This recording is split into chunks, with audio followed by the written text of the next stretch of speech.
Hello मेरे प्यारे बच्चों, क्या हाल चाल? बढ़िया सब। आई होप आप सभी अच्छे होंगे और तैयारी भी बेहतर चल रही होगी। तो बच्चों, आज की ये वीडियो बहुत ही लाजवाब होने वाली है।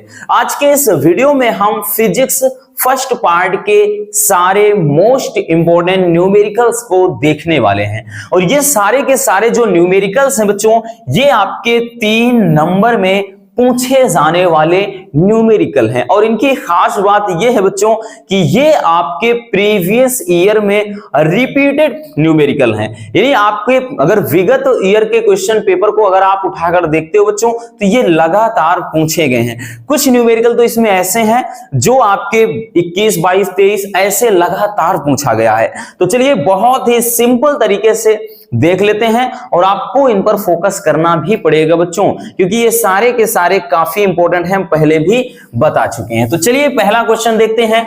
जो पहला न्यूमेरिकल है, बोल रहा है कि 2 बिंदु आवेश 5 माइक्रोकूलम तथा 10 माइक्रोकूलम एक दूसरे से 1 मीटर की दूरी पर रखे गए हैं। कह रहा है दोनों आवेशों को जोड़ने वाली रेखा के किस बिंदु पर कह रहा है कि वैद्युत क्षेत्र की तीव्रता 0 हो जाएगी। चलिए देखते हैं, बहुत ही सिंपल है बच्चों। चलिए क्या कह रहा है कि 2 बिंदु आवेश हैं, एक तो 5 माइक्रोकूलम, तो हम क्या करते हैं, एक 5 माइक्रोकूलम का, भाई माइक्रोकूलम, 1 माइक्रोकूलम में बच्चों कितना कूलम होता है, 10 के घात माइनस का 6 कूलम। तो हम पहले से ही इसको 5 गुणे 10 के घात माइनस 6 कूलम बदल लेते हैं। ठीक है, ये पहला वाला।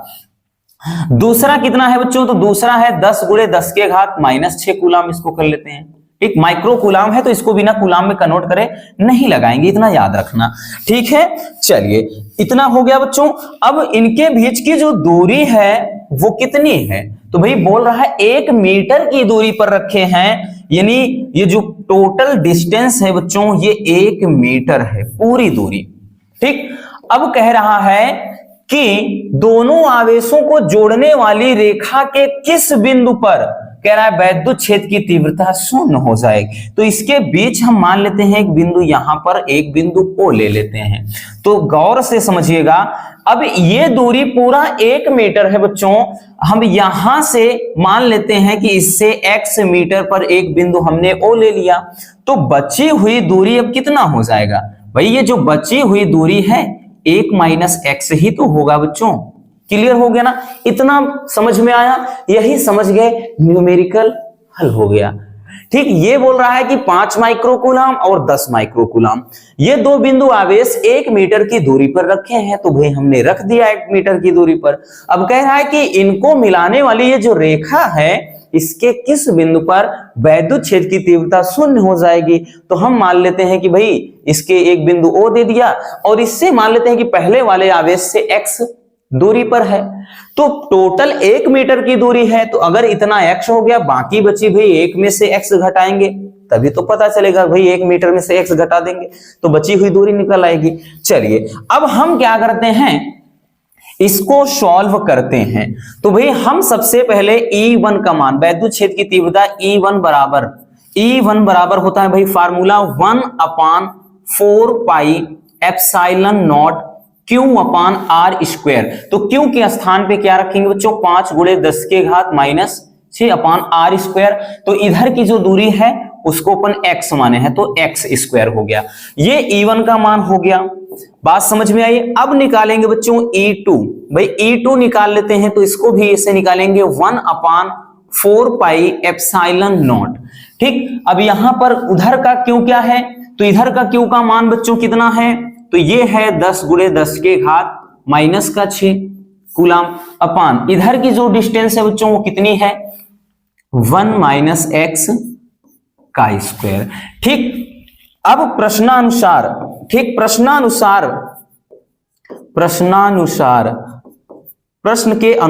प्रश्नानुसार क्या बोल रहा है कि किस बिंदु पर वैद्युत क्षेत्र की तीव्रता 0 हो जाएगी, यानी जो E1 माइनस E2 है, परिणामी जो तीव्रता है वो बोल रहा है 0 हो जाएगी। इसको अपन लिख कैसे सकते हैं, तो इसको अपन लिख सकते हैं बच्चों, क्या E1 बराबर E2, ऐसे भी तो लिख सकते हैं भाई, इसको उधर ले जाएंगे तो E1 बराबर E2 लिख सकते हैं।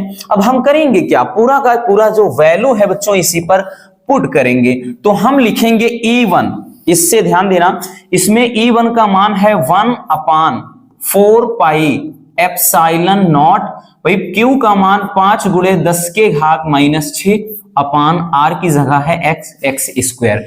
ये चीज हो गया। अब इसको थोड़ा रफ कर देते हैं, मिटा देते हैं, इसका वैसे भी कोई काम है नहीं बच्चों। ठीक, इतना हो गया। बराबर E2 का वैल्यू पुट कर देते हैं बच्चों। तो E2 का मान है 1/4 पाई एप्सिलॉन नॉट, Q का मान है भाई 10 गुणे 10 के घात -6 कूलम अपान 1 - x स्क्वायर हो गया। इतना समझ में आया? कुछ कटने वाली अगर चीज है तो हम काट देते हैं, जो कटने वाला है बच्चों काट देते हैं। 1/4 pi epsilon, 1/4 pi epsilon not, ये कट गया भाई। 10 के घात -6, 10 के घात -6, 5 दूने 10 हो गया। ठीक, तो इधर बचा 1/x स्क्वायर बराबर, इधर क्या बच गया बच्चों? 2/1 - x स्क्वायर। अब इसको थोड़ा अगर लिखना चाहेंगे, इसको हम ऐसे लिख सकते हैं, ध्यान समझना। 1/x इसको हम लिख सकते हैं पूरे का स्क्वायर, इसको लिख सकते हैं बच्चों, इसको कैसे लिख सकते हैं? √2/1 - x पूरे का स्क्वायर। ऐसे तो लिख सकते हैं, कोई फर्क पड़ने वाला है नहीं, क्योंकि √2 का वर्ग करेंगे बच्चों 2 ही आएगा। 1 - x है, इसका वर्ग करेंगे तो यही चीज। ठीक, अब इसलिए हमने ऐसा किया कि भाई ये से ये कैंसिल हो गया, कुछ काम आसान हो गया। अब अपना काम कुछ आसान हो गया तो बचा क्या बच्चों? 1/x बराबर √2/1 - x। ठीक, इसका क्रॉस हम गुणा कर देते हैं। जब हम कर देंगे बच्चों इसका गुणा, ठीक, इधर देखिएगा, जब इसका हम गुणा कर देंगे बच्चों तो ये भाई 1 - x हो जाएगा। 1 - x बराबर इधर √2x। ठीक, लाना चाहते हैं तो भाई ये x वाला x की तरफ लाएंगे तो ये हो जाएगा बच्चों √2x। ठीक, इसको यही रहने दीजिए, ये प्लस का x और बराबर 1, ये हो जाएगा। कोई दिक्कत नहीं होनी चाहिए, क्योंकि हमने ये समझिए कि ये अपने स्थान पर है और इसको क्या किया, इधर उठाकर कर दिया प्लस, और ये अपना एक स्थान पे पड़ा है। अब दोनों में भाई x कॉमन है, अगर हम x कॉमन ले लेंगे बच्चों तो √2 + 1 बच गया, बराबर यहां पर 1 हो गया। ठीक है, या x बराबर हम इसको लिख सकते हैं 1/√2 + 1। भाई ऐसे भी लिख सकते हैं आंसर। ठीक, इतना मीटर हम डायरेक्टली लिख सकते हैं, या फिर इसको अगर आप लिखना चाहते हैं तो इसको और भी लिख सकते हैं।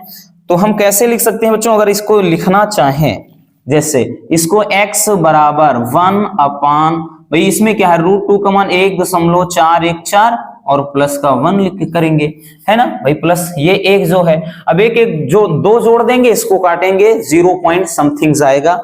ठीक, ऐसे तो आप डायरेक्टली यहां पर ये भाई इसका यही आंसर भी लिख सकते थे।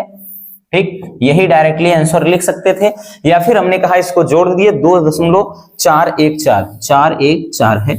ठीक, ऐसे तो भाई इसमें एक में ये 2.414 से भाग दे देते हैं, तो जो भी आता आंसर या डायरेक्टली यहीं पर रख दीजिए, कोई दिक्कत नहीं।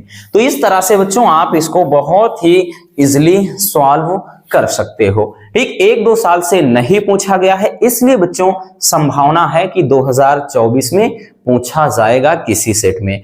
ठीक है, चलिए जल्दी से इसको स्क्रीनशॉट कर लीजिए, फिर हम चलते हैं नेक्स्ट न्यूमेरिकल की तरफ।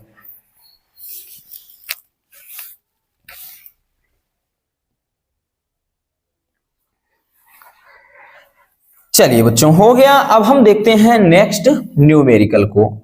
अगला न्यूमेरिकल क्या है, ध्यान से समझिएगा, बहुत ही प्यारा सा न्यूमेरिकल है। ठीक, क्या बोल रहा है बच्चों? क्वेश्चन को ध्यान से देखिए कि एक अनंत लंबाई के समान रूप से आवेशित सीधे तार का रैखिक आवेश घनत्व 10 गुणे 10 के घात -3 कूलाम प्रति मीटर है। तार से 2 सेमी की दूरी पर वैद्युत क्षेत्र की तीव्रता ज्ञात कीजिए। चलिए देखते हैं बच्चों, तो इसमें हम वैल्यू लिख लेते हैं ना कि रैखिक आवेश घनत्व, एक लेमडा का मान दे दिया है। तो ये लेमडा का मान दिया है बच्चों 10 गुणे 10 के घात -3 कूलाम प्रति मीटर। ठीक, सेंटी प्रति मीटर मत समझ लेना, कूलाम प्रति मीटर है। आगे कह रहा है कि तार से 2 सेमी की दूरी पर बोले तो आर का मान दे दिया है बच्चों। आर का मान कितना दिया है? तो भाई 2 सेंटीमीटर बोल रहा है। ठीक, तो इसको हम लिख सकते हैं कि 2 × 10⁻² मीटर। ठीक, इतना हो गया। अब कह रहा है कि वैद्युत क्षेत्र की तीव्रता अपने को ज्ञात करनी है बोले तो E का मान रसगुल्लों आपको निकालना है ना। फार्मूला क्या होता है कि जब अनंत लंबाई के समान रूप से आवेशित सीधे तार के निकट जो वैद्युत क्षेत्र की तीव्रता होती है वो होता है फार्मूला E बराबर 1/4πε0 2 λ/r। ये आपका फार्मूला हो जाता है। ठीक है बच्चों, ये क्या होता है? आपका फार्मूला होता है। इस फार्मूले की मदद से हम इसको बहुत ही इजीली सॉल्व कर सकते हैं। चलिए देखते हैं भाई, E का मान तो पूछ रहा है, तो E बराबर 1/4πε0। भाई इसका पूरे का मान होता है 9 × 10⁻9 हो गया बच्चों। 2 उसके बाद लेमडा, तो भाई 2 × लेमडा का मान कितना है? मिनट भाई 2 × लेमडा का मान कितना है? तो भाई लेमडा का मान 10 × 10⁻³ है बच्चों। ठीक है, और अपान में पूरा क्या हो जाएगा? r। तो r का मान कितना है? 2 × 10⁻² मीटर। ठीक, इतना हो जाएगा। या फिर इसको थोड़ा और सजा लेते हैं तो आसान हो जाएगा बच्चों। 9 × 10⁻9 इसको लिख सकते हैं 2 × 10⁻, भाई -3 यहां पर +1 है तो -2 हो जाएगा। और नीचे क्या है? 2 × 10⁻²। ठीक है, अब भाई आपको साफ साफ दिख रहा होगा, ये चीज कैंसिल हो जाएगा। तो E बराबर कितना हो जाएगा बच्चों? 9 × 10⁻9। ठीक, कितना हो जाएगा? वैद्युत क्षेत्र की तीव्रता है तो न्यूटन प्रति कूलाम, इतना न्यूटन प्रति कूलाम है। ठीक, तो यही कितना हो जाएगा? वैद्युत क्षेत्र की तीव्रता, ये वैद्युत क्षेत्र की तीव्रता का, ठीक, यही हमारा क्या हो जाएगा? आंसर हो जाएगा। ठीक है ना, देखा ना आपकी, बहुत सिंपल है। देखिए जो प्रमुख होता है बच्चों वो फार्मूला होता है। कोई भी न्यूमेरिकल हो, चाहे वो फिजिक्स का हो या फिर केमिस्ट्री का हो, हमने एक ही फंडा बताया है बच्चों कि सबसे पहले आप केयरफुली न्यूमेरिकल को पढ़िए। कोई भी ये देखिए डरावनी चीज नहीं है, आप पहले थोड़ा शुरू तो करो भाई, शुरुआत करोगे तभी मजा आएगा। आप अच्छे से एक बार पढ़ लीजिए, फिर समझ में आ जाएगा कि भाई क्या चीज दिया है, क्या पूछ रहा है। तो फिर दूसरा काम हमारा ये है कि भाई जो कुछ भी वैल्यू दिए है पहले उनको लिख लीजिए। अब जब आप लिख लेंगे बच्चों तो आपके दिमाग में, अगर आपने एक भी बार ये न्यूमेरिकल पढ़ा होगा या फिर इसके बारे में इस फार्मूले को भी अगर देखा होगा, ठीक, तो आपके दिमाग में वो चीज आ जाएगा कि भाई इस राशि के बीच ये रिलेशन होता है। देन आप इजिली फार्मूला लिख लिए, बस चुटकियों में आपका न्यूमेरिकल हल हो जाएगा। चलिए जल्दी से इसको भी स्क्रीनशॉट कर लीजिए।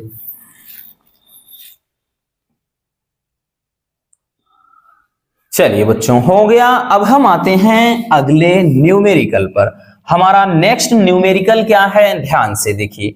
अगला न्यूमेरिकल तो और भी ज्यादा मजेदार है, ये तो आपका काफी ज्यादा इंपॉर्टेंट है। इसके बारे में बात करें बच्चों 2017 में, 20 में, हाँ 20 में, उसके बाद 22 और 23 में भी पूछा गया है।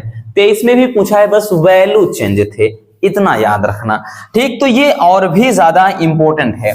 बोल रहा है कि एक समांतर प्लेट संधारित्र की प्लेटों का जो व्यास है वो 8 सेमी है और प्लेटों के बीच वायु भरी है। यदि कह रहा है इस संधारित्र की धारिता 100 सेमी त्रिज्या के गोले की धारिता के बराबर हो तो इसकी प्लेटों के बीच की दूरी ज्ञात कीजिए। बच्चों इस न्यूमेरिकल को ऑलरेडी हम 1-2 बार करवा चुके हैं, बट डोंट वरी, जो चीजें हो गई उसको जाने दीजिए।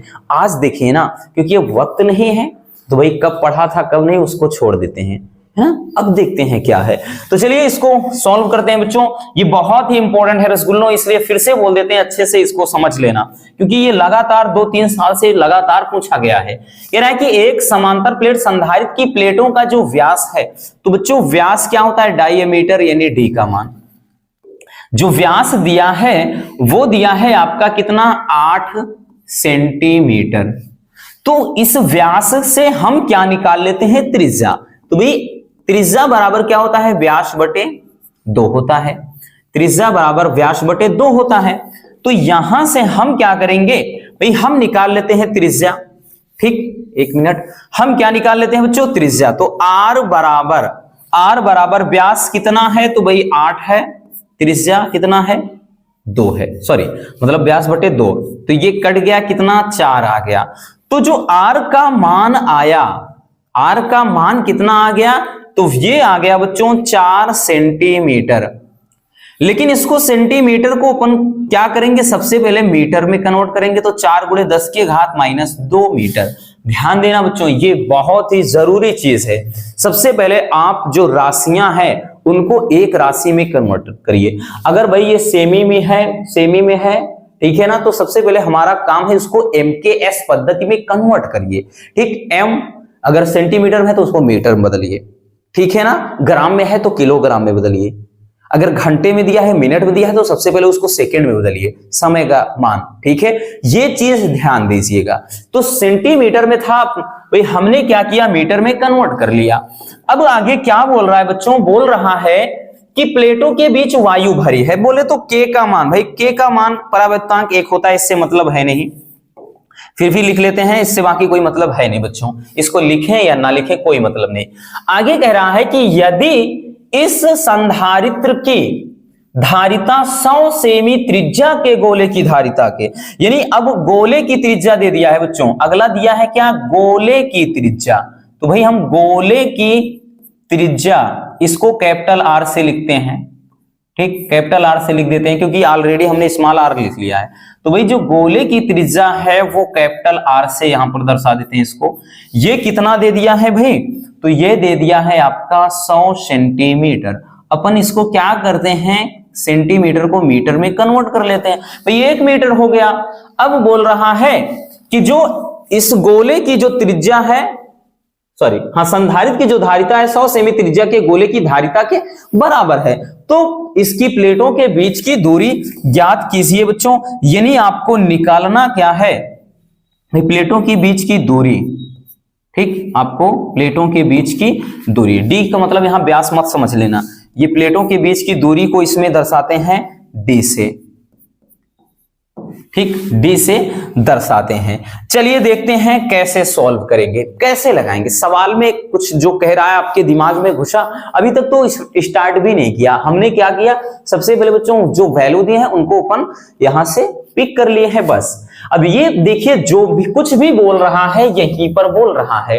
कह रहा है कि एक समांतर प्लेट संधारित्र की प्लेटों का जो व्यास है इतना दिया है और प्लेटों के बीच वायु भरी है। यदि कह रहा है कि इस संधारित्र की धारिता जो है बच्चों वो 100 सेमी त्रिज्या के गोले की धारिता के बराबर है, तो सबसे पहले जो समांतर प्लेट संधारित्र की धारिता होती है उसका फार्मूला लिखेंगे। ठीक, तो समांतर प्लेट संधारित्र की धारिता बोल रहा है बच्चों, जो समांतर प्लेट संधारित्र की, समांतर प्लेट संधारित्र की जो धारिता है, संधारित्र की जो धारिता है बच्चों, वो क्या कह रहा है कि गोले की धारिता के बराबर है, गोले की धारिता के बराबर है। बस यही समझने वाली बात है।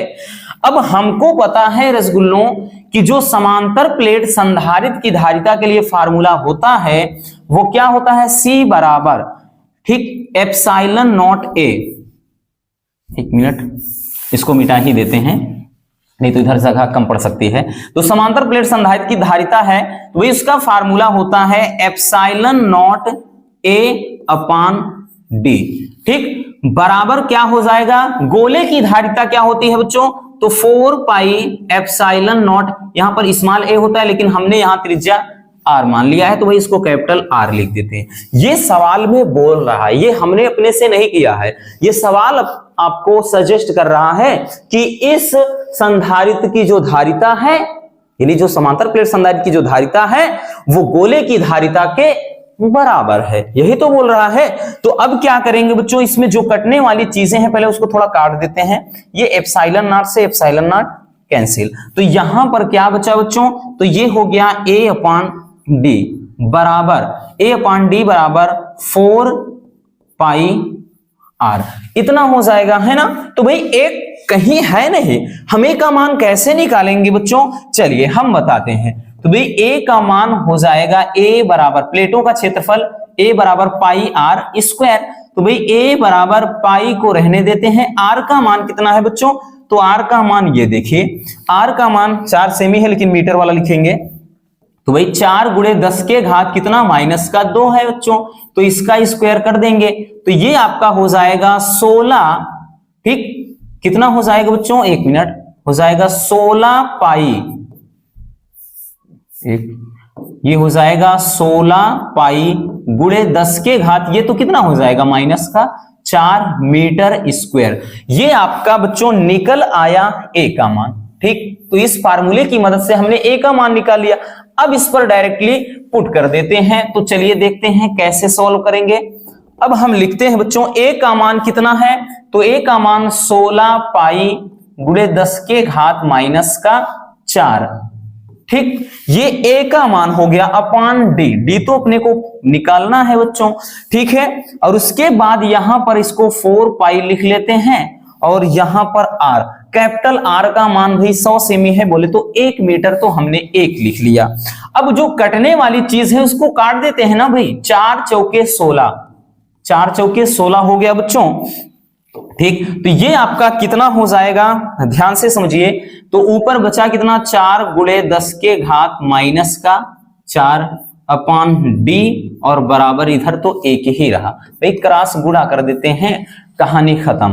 तो ये हो जाएगा d बराबर कितना बच्चों, 4 गुणे 10 के घात -4 मीटर। ये प्लेटों के बीच की क्या निकल आई, दूरी, प्लेटों के बीच की दूरी हो जाएगी और यही हमारा क्या हो जाएगा, राइट आंसर हो जाएगा। तो आपने देखा बहुत ही सिंपल है, इसमें कुछ करना पड़ा कुछ भी तो नहीं है बच्चों, बस आप खामखा फालतू के परेशान होते हो कि फिजिक्स बहुत ज्यादा टफ है, कुछ नहीं है बच्चों, बस आप थोड़ा इसको पढ़िए, थोड़ा आप दिमाग तो लगाइए ना, क्योंकि वक्त नहीं है बच्चों, ऊपर ऊपर पढ़ने से कोई मतलब नहीं है, हमें हर एक टॉपिक को पकड़ करके चलना है, ठीक। चाहे वो न्यूमेरिकल हो, चाहे वो थ्योरी बेस्ड क्वेश्चन हो, चाहे वो डेरिवेशन हो, चाहे ऑब्जेक्टिव क्वेश्चन हो, ठीक है ना। जल्द से जल्द में भी हो सकता है कल तक आपका ऑब्जेक्टिव क्वेश्चन हम करवा दें पूरे फिजिक्स का, आप परेशान मत रहिए। तो चलिए जल्दी से इसको भी स्क्रीनशॉट कर लीजिए।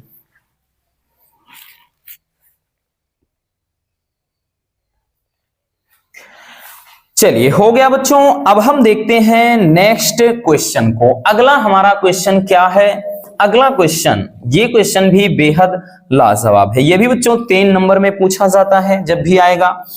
कह रहा है कि एक तार के अनुप्रस्थ काट का जो क्षेत्रफल है 1 गुणे 10 के घात -2 वर्ग मीटर है, या मीटर स्क्वायर होता कोई दिक्कत ना, तथा तार में मुक्त इलेक्ट्रॉनों की जो संख्या है वो 2 गुणे 10 के घात 25 प्रति वर्ग मीटर है। कह रहा तार में 3.2 एम्पियर की धारा बह रही है, तो ज्ञात कीजिए, पहला तार में धारा घनत्व इलेक्ट्रॉनों का, दूसरा है इलेक्ट्रॉनों का अनुगमन वेग। तो सबसे पहले अपना जो काम है वो करते हैं ना, सबसे पहले क्या करेंगे बच्चों, वैल्यू छांट लेते हैं।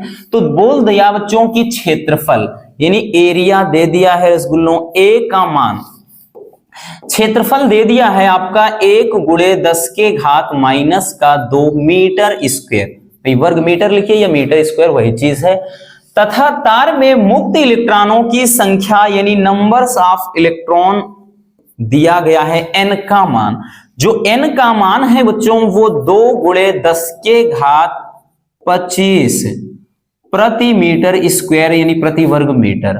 आगे सवाल पे आते हैं, आगे बोल रहा है कि तार में 3.2 एम्पियर की धारा बह रही है, यानी आई का जो मान दिया है बच्चों वो कितना दे दिया है, तो भाई आई का मान दिया है 3.2 एम्पियर।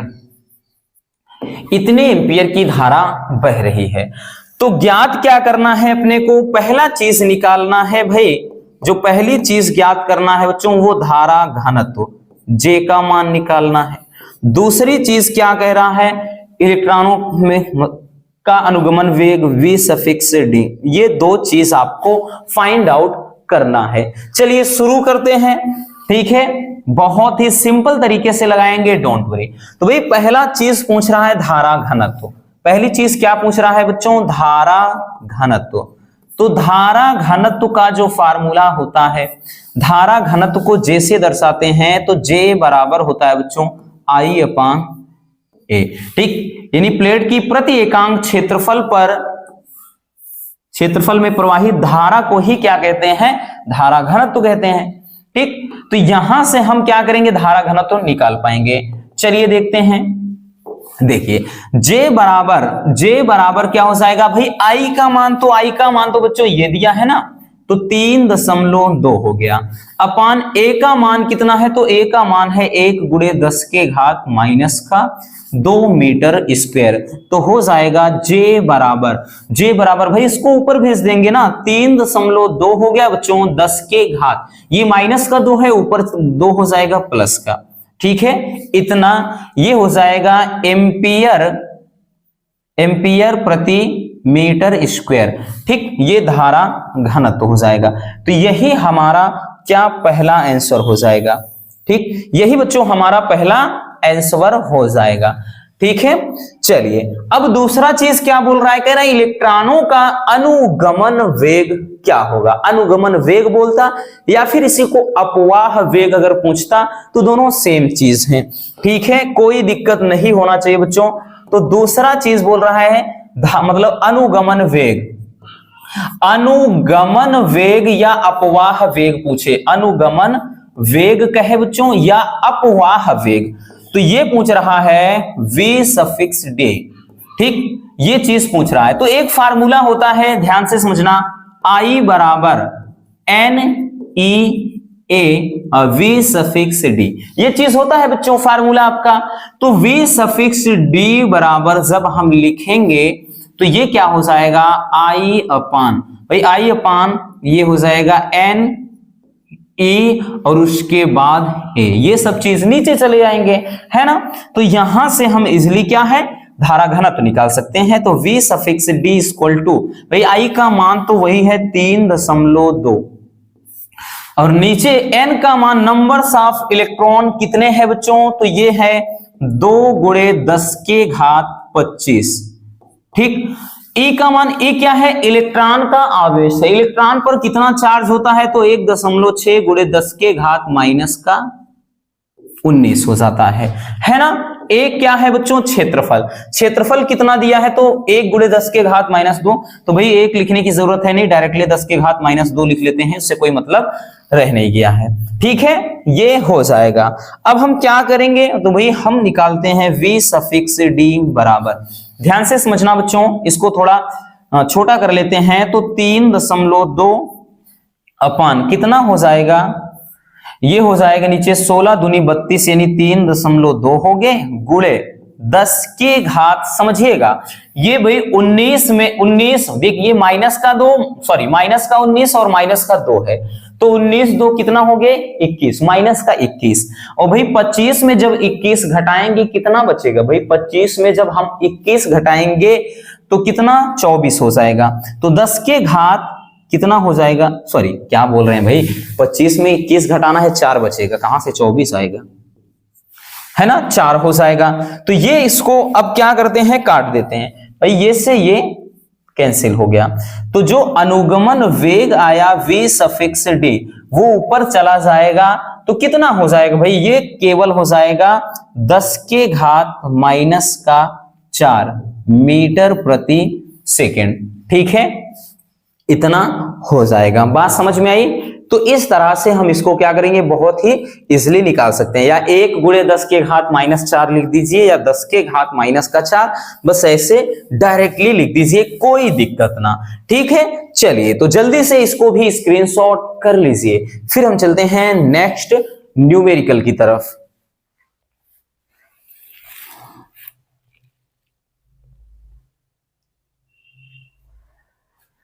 चलिए बच्चों, अब हम देखते हैं अगले न्यूमेरिकल को। हमारा नेक्स्ट न्यूमेरिकल क्या है, चलिए इसको क्या कह रहा है कि भाई इसको देखते हैं कि एक लंबे सीधे तार में 20 एम्पियर की धारा उत्तर से दक्षिण दिशा में बह रही है।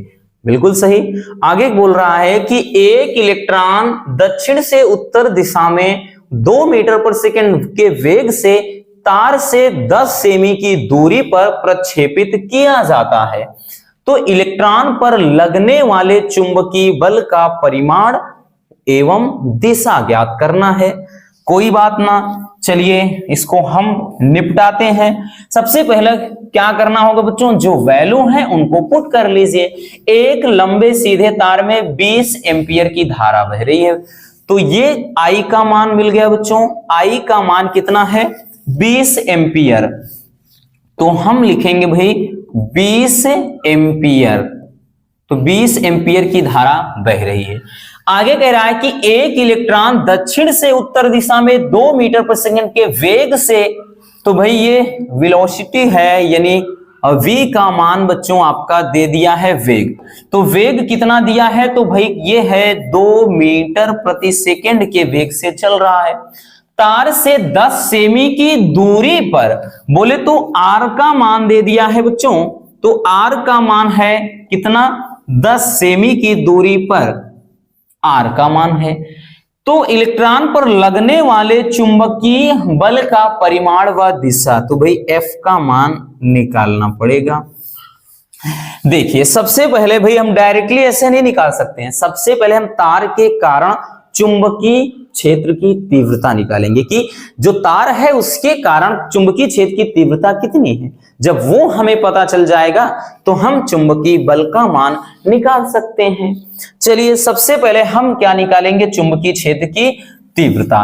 तो बच्चों फार्मूला होता है B बराबर, ध्यान से समझना, B बराबर mu naught upon 2 pi I upon R। इस फार्मूले की मदद से हम क्या निकालेंगे, चुंबकीय क्षेत्र की तीव्रता। ठीक, ये फार्मूला हमारा होता है। अब देखिए बच्चों, म्यू नॉट अपान 2 पाई का मान कितना होगा, तो याद रखना बच्चों, देखिए भाई अगर म्यू नॉट अकेले बोल दिया जाए तो इसका मान होता है 4 पाई गुणे 10 के घात -7। अगर बच्चों म्यू नॉट अपान 4 पाई कहीं दिखता है तो इसका मान 10 के घात -7। अगर म्यू नॉट अपान 2 पाई कहीं पे दिखता है तो भाई इसका याद रखना 2 गुणे 10 के घात -7 है, वही सेम चीज है। म्यू नॉट अपन अकेले करता है तो ये चीज उधर चला जाता है, जब ये चीज के बटे में आ जाता है तो 10 के घात -7 अकेले होता है। तो भाई यहां अगर 2 हो जाएगा, 2 बचा तो वो इसको गुणा कर देता है। तो इस तरह से बच्चों इसको हम इस 3 तरीके से लिखते हैं। तो ये चीज अपने से मतलब है भाई, हमें तो चाहिए ये, तो B बराबर क्या हो जाएगा, म्यू नॉट अपान 2 पाई का मान, तो भाई 2 गुणे 10 के घात -7 हो गया। ठीक है, गुणे I का मान कितना है, तो 20 एम्पियर की धारा है, और उसके बाद R कितना है, तो 10 सेमी है। हो भाई सेमी है ना, सेमी को अपन मीटर में कन्वर्ट करना भूल गए बच्चों, तो यहां पर मीटर में लिख लेते हैं पहले, 10 गुणे 10 के घात -2 मीटर।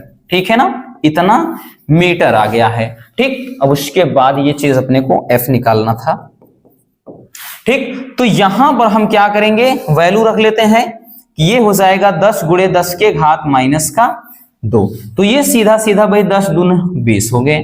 ठीक है, तो B का मान कितना निकल कर आया बच्चों, तो B बराबर हो गया, तो भाई 2 दूना 4, 4 गुणे 10 के घात, ये माइनस का है, ऊपर जाएगा प्लस का हो जाएगा।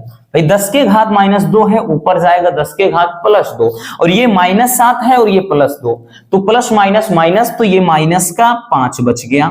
ठीक है, ये आपका हो जाएगा। ठीक है ना, ये चुंबकीय क्षेत्र की तीव्रता यानी B का मान हो जाएगा।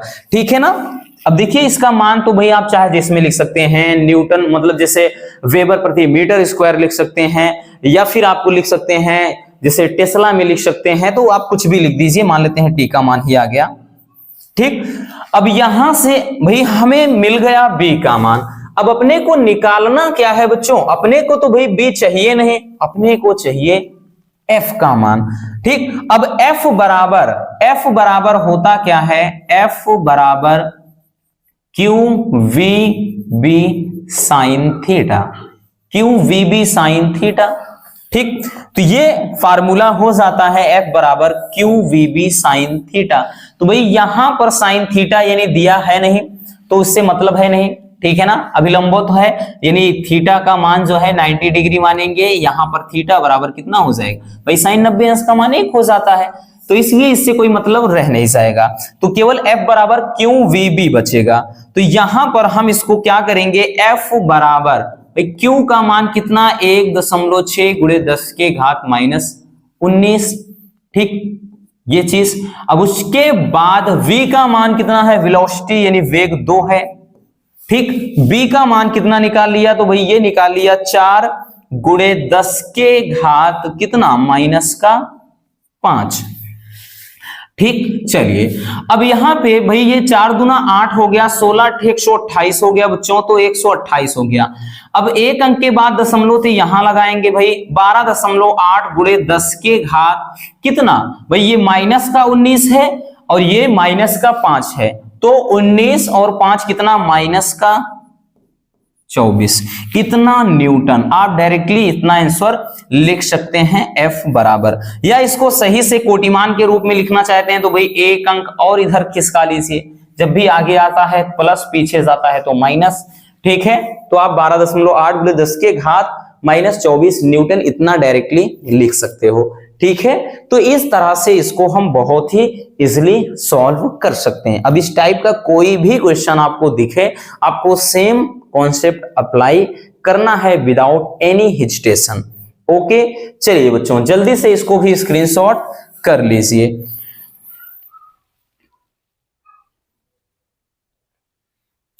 चलिए हो गया। अब हम आते हैं नेक्स्ट क्वेश्चन पर। हमारा अगला क्वेश्चन क्या है, चलिए हमारा अगला क्वेश्चन बोल रहा है कि 1.5 हेनरी स्वप्रेरकत्व वाली, सा लिखा है ये स्व है, ठीक इतना समझ लेना। ठीक, ये स्वप्रेरकत्व है बच्चों, 1 मिनट, ये यहां पर समझ लेना क्या चीज, स्वप्रेरकत्व। चलिए अब समझ में आ गया ना, स्वप्रेरकत्व है। तो ये बोल रहा है कि 1.5 हेनरी स्वप्रेरकत्व वाली कुंडली में 5 एम्पीयर की धारा 0.1 सेकेंड में शून्य हो जाती है, और कुंडली में कह रहा है कि प्रेरित विद्युत वाहक बल की गणना कीजिए। ये बहुत ही इंपॉर्टेंट आपका न्यूमेरिकल है बच्चों, ठीक बार बार पूछा गया है। चलिए देखते हैं। सबसे पहले कह रहा 1.5 हेनरी स्वप्रेरकत्व, तो स्वप्रेरण गुणांक यानी L का मान दिया है। तो भाई L का मान दिया है कितना, स्वप्रेरकत्व दिया है 1.5 हेनरी। आगे कह रहा है कि कुंडली में जो धारा है 5 एम्पीयर की जो धारा है 0.1 सेकेंड में शून्य हो जाती है। ठीक, यानी यहां से ये डेल्टा आप आई निकालेंगे बच्चों, ये निकालेंगे डेल्टा आई का मान। तो भाई डेल्टा जो आई है वो धारा कितने से कितना हो जा रही है, तो उसको भी जरा गौर फरमाइएगा। तो भाई 5 एम्पीयर की धारा 0.1 सेकेंड में शून्य हो जाती है, शून्य हो जाती है, यानी डेल्टा आई जब भी निकालते हैं तो भाई हम I2 माइनस I1 लिखेंगे। तो I2 कितना है, शून्य, तो ये शून्य हो जा रही है, माइनस ये 5, I1 कितना 5 रखेंगे इस तरह से। तो यहां से हम क्या निकालेंगे, तो ये चीज भाई आ जाएगा अपना क्या, डेल्टा आई का मान माइनस का 5 एम्पियर। ठीक, इतने एम्पियर की धारा। आगे सवाल में बोल रहा है कि भाई सेकंड जो दिया है यानी टाइम दिया है डेल्टा टी, डेल्टा टी का मान दिया है 0.1 सेकेंड में, तो 0.1 सेकेंड हो जाएगा। ठीक है ना, ये इतना 0.1 सेकेंड दिया है। अब कह रहा है कि प्रेरित विद्युत वाहक बल की गणना करना है, यानी आपको E का मान निकालना है। चलिए कैसे निकालेंगे बच्चों, एकदम इजी है। स्वप्रेरण गुणांक के लिए हमें पता है कि जो E बराबर फार्मूला होता है माइनस का L भाई delta I upon delta T, है ना, ये फार्मूला हो जाता है। इस फार्मूले की मदद से हम क्या निकालेंगे, प्रेरित विद्युत वाहक बल का मान निकाल पाएंगे इजिली। ठीक है, चलिए तो E बराबर क्या हो जाएगा भाई, माइनस का L, माइनस उसके बाद L का मान कितना है 1.5 है, 1.5 है। अब उसके बाद गुणे हम डेल्टा I का मान कितना निकाले हैं, तो ये है -5। ठीक, अपान कितना हो जाएगा, डेल्टा T है 0.1, ठीक 0.1 सेकेंड। तो ये कितना हो जाएगा बच्चों, E बराबर कितना है, तो इधर देखिए 1 मिनट, हाँ ये तो 15 × 5 = 75 हो जाएगा, यानी 7.5, क्योंकि एक अंक के बाद दशमलव, और नीचे कितना हो जाएगा ये 0.1। तो जो E का मान आ जाएगा वो कितना आ जाएगा बच्चों, तो ये हो जाएगा, देखिए भाई समान अंक पे दशमलव है गायब, तो ये कितना 75 वोल्ट। ठीक, प्रेरित विद्युत वाहक बल है, तो ये कितना आ जाएगा 75 वोल्ट आ जाएगा। बात समझ में आई। चलिए तो जल्दी से इसको भी स्क्रीनशॉट कर लीजिए, फिर हम चलते हैं नेक्स्ट न्यूमेरिकल। आपके बच्चों अन्योन प्रेरण पर भी पूछ सकता है, लेकिन ज्यादातर स्वप्रेरण गुणांक पर पूछता है, तो जल्दी से इसको स्क्रीनशॉट कर लीजिए। चलिए हो गया। चलिए अब हम देखते हैं नेक्स्ट न्यूमेरिकल को। हमारा नेक्स्ट न्यूमेरिकल क्या है, ये तो और भी ज्यादा इंपॉर्टेंट है। ये क्वेश्चन बच्चों काफी ज्यादा इंपॉर्टेंट है, ध्यान से देखिए क्या पूछ रहा है और क्या आपको क्या दिया है और क्या निकालना है। देखिए बच्चों, बोल रहा है कि एक आदर्श ट्रांसफार्मर की प्राथमिक एवं द्वितीयक कुंडलियों में फेरों की जो संख्या है वो 1100 एवं 110 है। प्राथमिक कुंडली में सप्लाई जो वोल्टेज है वो 220 वोल्ट है। यदि कह रहा है द्वितीयक कुंडली से जुड़े यंत्र की जो प्रतिबाधा है 220 ओम हो, तो प्राथमिक कुंडली द्वारा ली गई धारा का मान ज्ञात कीजिए। चलिए देखते हैं, बहुत ही लाजवाब है। जो पहले वैल्यू दिया है बच्चों, बोल रहा है कि भाई प्राथमिक व द्वितीयक कुंडलियों में फेरों की संख्या, मतलब NP दिया है। ठीक, NP दिया है बच्चों, तो NP दिया है और उसके बाद आपका NS दिया है। तो भाई प्राइमरी, P का मतलब प्राइमरी, प्राथमिक कुंडली में फेरों की संख्या कितना है 1100 है। द्वितीयक कुंडली में फेरों की संख्या कितना है 110 है। तो कह रहा है कि प्राथमिक कुंडली में सप्लाई, तो प्राथमिक कुंडली में सप्लाई जो वोल्टेज है यानी VP दिया है। कितना दिया है, प्राथमिक कुंडली में जो सप्लाई वोल्टेज है बच्चों वो 220 वोल्ट दिया है। आगे कह रहा है कि यदि द्वितीयक कुंडली से जुड़े यंत्र की प्रतिबाधा, तो प्रतिबाधा को अपन Z से दर्शाते हैं, तो द्वितीयक से बोल रहा है तो ZS समझो दिया है, S का मतलब सेकेंडरी यानी द्वितीयक, ये दिया है 220, हाँ 220 ये भी दे दिया है इतना ओम। तो प्राथमिक कुंडली द्वारा ली गई धारा का मान, यानी प्राथमिक कुंडली का मतलब P और धारा यानी I, तो IP आपको ज्ञात करना है। बहुत इजी है, डोंट वरी। तो एक आदर्श ट्रांसफार्मर के लिए जो फार्मूला होता है बच्चों, सबसे पहले हमें पता है NP अपान NS बराबर VP अपान VS, ये फार्मूला होता है। अब यहां से हम VS पहले निकालेंगे बच्चों, पहले हम क्या निकालेंगे VS, क्योंकि उसकी जरूरत है आगे। हम क्या निकालेंगे VS इस फार्मूले की मदद से, क्योंकि भाई हमें क्या पता है, NP भी पता है, NS भी पता है और VP भी पता है, तो हम VS इजिली निकाल पाएंगे। ठीक है, चलिए तो यहां से हम क्या करते हैं कि भाई NP का मान दिया है 1100, 1100, NS का मान दिया है 110 बराबर VP का मान कितना दिया है बच्चों 220 वोल्ट, और उसके बाद VS तो आपको फाइंड आउट करना है। भाई कटने वाली जो चीजें हैं काट देते हैं, 1 0 इसके साथ गया, 1 0 तो इसके साथ कट गया, भाई 11 से 11 कट गए, तो जो VS निकल कर आया वो 22 वोल्ट आ गया। VS का मतलब है द्वितीयक कुंडली की जो वोल्टता है, ठीक है, ये प्राथमिक कुंडली में सप्लाई वोल्टेज है तो ये द्वितीयक में दिया है, ठीक। एस का मतलब सेकेंडरी, इतना तो पता ही है। अब एक चीज ध्यान देना बच्चों, भाई एक आदर्श ट्रांसफार्मर के लिए, एक आदर्श ट्रांसफार्मर के लिए, एक मिनट, सबसे पहले हम क्या निकाल लेते हैं, VS तो निकाल लिए, सबसे पहले हम IS निकालते हैं, तभी तो IP निकालेंगे। अब ध्यान से समझना बच्चों, जैसे ओम के नियम से हम द्वितीयक, सबसे पहले द्वितीयक की वोल्टता निकालते हैं, जैसे द्वितीयक की वोल्टता, द्वितीयक की वोल्टता, अच्छा दिया है, इसकी मदद से निकालेंगे। द्वितीयक की वोल्टता यानी V बराबर I इंटू आर, ओम का नियम याद करिए रसगुल्लों, ओम का नियम क्या होता है, V बराबर I इंटू आर होता है।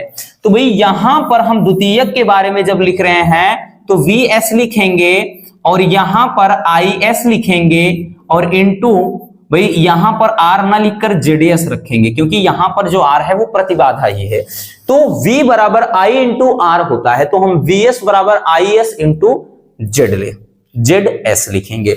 अब यहां से हम IS निकालेंगे क्योंकि VS भी अपने को पता है, ZS भी अपने को पता है, तो हम यहां से निकालेंगे बच्चों IS बराबर क्या हो जाएगा VS अपान ZS, ठीक। यहां से हम क्या करेंगे IS यानी द्वितीयक कुंडली की धारा निकाल लेते हैं, तो इसको कैसे निकालेंगे चलिए देखते हैं। IS बराबर VS कितना दिया है, तो भाई VS का मान तो अभी 22 निकाल लिया बच्चों, अपान ZS कितना दिया है, तो भाई ZS 220 दिया है, 220, ये कैसे कट गया, तो IS बराबर 1/10 बचा, ठीक है, तो यानी IS बराबर कितना 0.1 एम्पियर, इतना एम्पियर की धारा।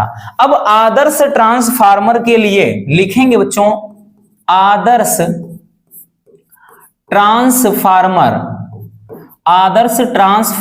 के लिए होता क्या है, प्राथमिक कुंडली में भाई निवेशित जो शक्ति है वो निर्गत शक्ति के बराबर होती है। एक आदर्श ट्रांसफार्मर में क्या होता है, जो निवेशित शक्ति होती है निर्गत शक्ति के बराबर होती है, तो P बराबर V इंटू आई होता है कि नहीं, जरा गौर से समझिएगा। P बराबर बच्चों फार्मूला P बराबर V इंटू आई होता है, ठीक है, और बराबर इधर भी P बराबर V इंटू आई लिखेंगे, लेकिन यहां पर फर्क कितना होगा, PP है तो VP इंटू IP लिखेंगे बच्चों, PS है तो VS इंटू IS लिखेंगे, बस इतना, ठीक है। अब यहां से हम क्या करेंगे, IP हमें पता चल जाएगा बच्चों, तो यहां पर हो जाएगा IP बराबर, हमें IP चाहिए तो VS इंटू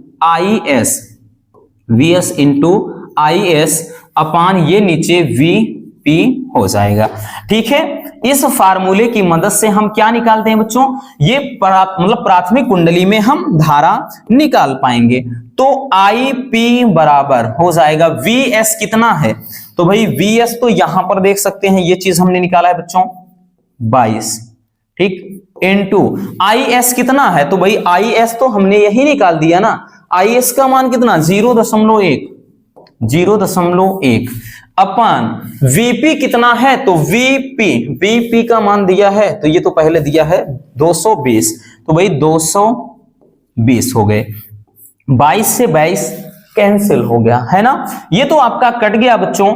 अब बचा क्या है भाई, ऊपर बच गया है 0.1 और नीचे कितना है 10 बच गया है। भाई इसको जब और काटेंगे तो एक और अंक के बाद दशमलव यानी 0.00 ये कट जाएगा 0.01 है ना। वैसे भी देखिए अगर ऊपर नीचे हम 10 का गुणा कर देते हैं तो भाई ऊपर 1 हो गया नीचे 100, ठीक, 1/100 का मतलब 0.01, ठीक। तो ये आपका बच्चों प्राथमिक में जो शक्ति हो जाए, हाँ, प्राथमिक में जो धारा हो जाएगी 0.01 एम्पियर हो जाएगी और यही हमारा क्या हो जाएगा, राइट आंसर हो जाएगा। ठीक है, चलिए ये 3 पार्ट में है, इसको डिवाइड कर देते हैं, समझ लेना।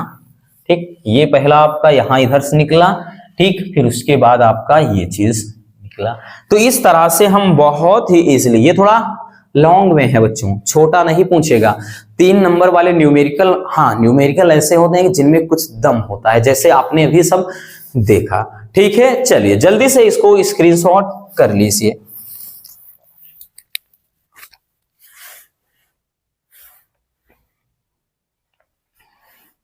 हो गया बच्चों, तो बस आज के इस वीडियो में इतना ही। आपके फिजिक्स फर्स्ट पार्ट में ये 3 नंबर वाले ऐसे न्यूमेरिकल थे जो आपके बोर्ड एग्जाम में बार बार रिपीट हुए हैं।